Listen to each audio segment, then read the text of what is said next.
Anak, pamilya, nanay, tatay, kapatid, yan naman yung mga kalakasan ninyo.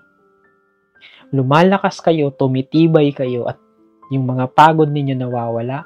If number one, yung mga inyong pinaghirapan, yung sweldong meron kayo, kahit papano iniingatan, ginagasto sa mga mabuti, at yung anak ninyo makapagtapos, I'm sure lalakas at lalakas kayo. Yung mga problema nyo minsan hindi siguro masolusyonan, pero sasaya kayo.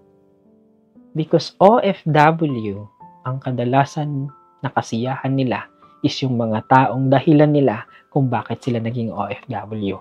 Tama ba, OFW? Kasi ang masakit, kung sino pa yung dahilan nila kung bakit naging OFW sila, kadalasan, yun yung nawawala at yun yung kapalit ng pagiging OFW nila. Yung anak niya, gusto niya mapag-aral, kaya umalis siya. Anong nangyari? Pinag-aral niya. Kaso, ang problema, sinusuway na siya. Nagre-rebelde na. Hindi lahat, pero napapansin nyo, alam nyo na yung kwentong yan. Diba? Umalis sila para makapagbuo daw ng negosyo. Makapagbuo yung asawa niya at siya, makaipon at uuwi siya. Pero pag uwi niya, wala na siyang asawa.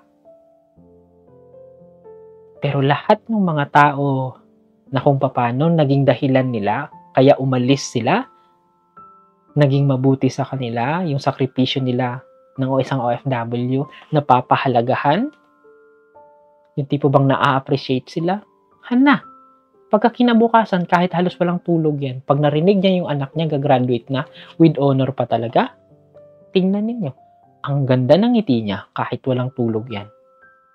Ulitin ko, ang nagpapasaya, kadalasan, sa isang OFW is yung mga dahilan nila, yung mga taong mahal nila kung bakit sila naging OFW. Sa lahat ng OFW yan, sagot, tama ba?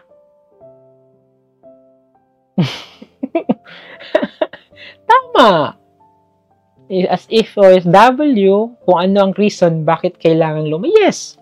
Because your reason ang dahilan kung bakit kayo lumalakas.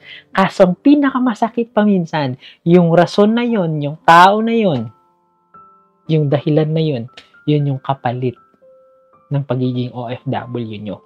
Hindi sa lahat ng oras, pero may nangyayaring ganun. Ha, diba? 100% true daw. O, diba?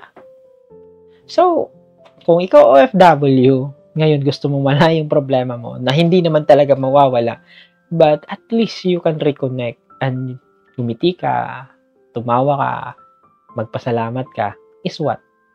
Call your mother, yung mga dahilan ninyo kung bakit kayo naging OFW. Kaso ang problema, sila din yung cause ng problema ninyo.